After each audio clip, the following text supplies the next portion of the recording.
Obamacare has turned out to be a disaster, as I've been saying for years. It can be fixed or redone. People don't get good health care, and their premiums go up every single year. So we should change it. It's a disaster. Obamacare is bad health care at a very high price. All they have to do is say, the government is open, and that's the end of it. And, largely, when you talk about SNAP, you're talking about largely Democrats. But I'm president. I want to help everybody. I want to help Democrats and Republicans. But when you're talking about SNAP, if you look, it's largely Democrats. They're hurting their own people. Alors, c'est la faute aux démocrates, selon le président Trump. Il faut quand même souligner que cela fait un mois que les États-Unis sont en situation de paralysie budgétaire. C'est fermé, les employés fédéraux. Ils sont sans emploi et sans chèque de paye. Au cœur de l'impasse, les démocrates veulent obliger les républicains à protéger l'accès à des assurances santé abordables, ce que vient de dire le président Trump. L'Obamacare, par ailleurs, 2 tribunaux ordonnent aujourd'hui à l'administration de maintenir le principal programme d'aide alimentaire, le SNAP, mis en péril par cette paralysie et qui nourrit plus de 42 millions d'Américains. La situation est donc très critique sur le volet de la santé et des conditions de vie des Américains. Je joins Dr Julien Cavanagh. Bonsoir, Julien Cavanagh. Bonsoir. J'aimerais ça que vous réagissiez, que vous m'expliquiez ce que voulait dire le président Trump quand il dit que Obamacare, c'est une très mauvaise politique de santé. Parce que c'est demain l'échéance, n'est-ce pas? C'est le 1er novembre. C'est demain l'échéance. Alors, Obamacare est quand même le programme d'assurance santé fédérale qui a permis de réduire le pourcentage d'Américains sans assurance santé de 16% en 2010 à 8% aujourd'hui. 45 millions et quelques en 2010 et aujourd'hui, on est beaucoup plus proche de 22 millions. C'est un succès en termes d'accès à la santé qui s'est développé au cours des années. Mais le président Trump a raison sur un point, c'est que le coût continue d'augmenter année après année. Et si vous voulez, le principe qui permet aux Américains d'accéder à une assurance santé abordable repose sur des subventions fédérales qui, initialement, dans la façon dont la loi a été construite, se sont révélées ne pas être suffisantes. Et en 2021, après l'élection du président Biden, il a fallu passer un paquet législatif pour ajouter au pot de ces subventions. C'est ce paquet législatif qui rajoutait au pot de ces subventions qui expire demain matin et qui va faire que les primes d'assurance, ce que les Américains payent tous les mois quand ils sont inscrits à Obamacare, ces primes d'assurance vont augmenter considérablement.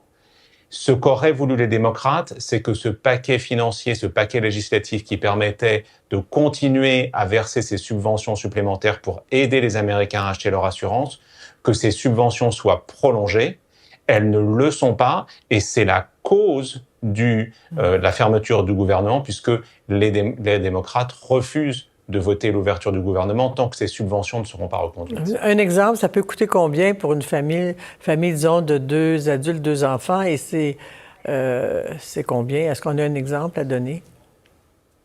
Alors, avec ces subventions supplémentaires, ça pouvait descendre à 0 ou 50 $ américains par mois, donc des prix très, très modérés, ce qui a permis vraiment aux familles qui sont entre 0 et 4 fois le seuil de pauvreté, c'est-à-dire autour de maximum 65 000 $ par an.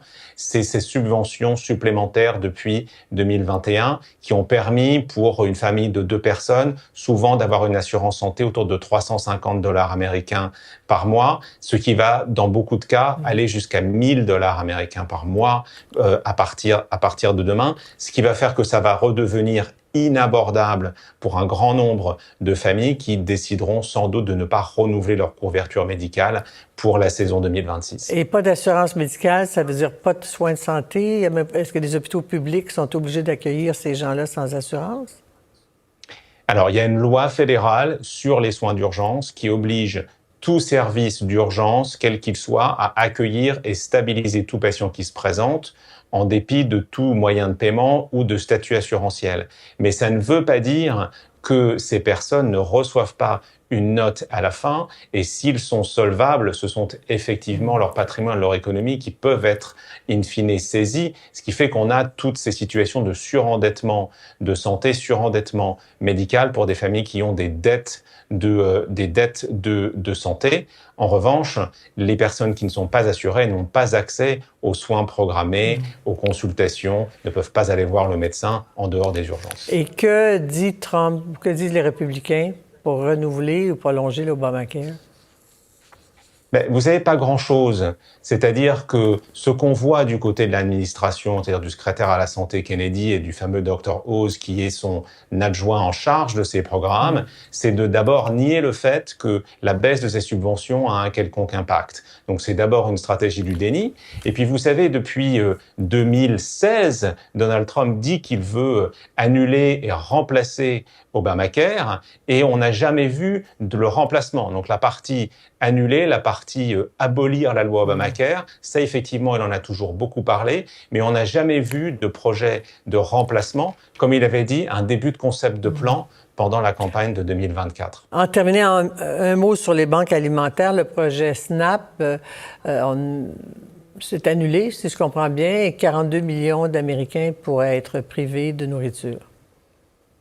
Alors, ces 42 millions d'Américains, vous savez, qui sont en extrême pauvreté, c'est-à-dire en situation d'insécurité alimentaire, ils reçoivent à peu près entre 200 et 350 $ par mois de tickets alimentaires sur une forme de carte de débit qu'ils peuvent utiliser au supermarché. 80% des familles ont tout dépensé dans les 15 premiers jours du mois et 97% avant la fin du mois. Les familles savent en Amérique que la nuit du 31 au 1er, la carte de débit est remise à jour à 3 heures du matin. Les familles, en général, s'accumulent sur les parkings des supermarchés pour pouvoir aller faire les courses à 3 heures du matin sur les supermarchés ouverts 24 heures sur 24 parce que les familles ont faim. Cette nuit, si ces cartes ne sont pas rechargées, ces familles rentreront à la maison sans manger. Tout ça est bien dramatique. Merci beaucoup, Julien Cavanagh. Merci. Bon week-end à vous. Merci de votre invitation. Après la pause, les Blue Jays vont-ils emporter la Série mondiale pour la première fois en plus de 30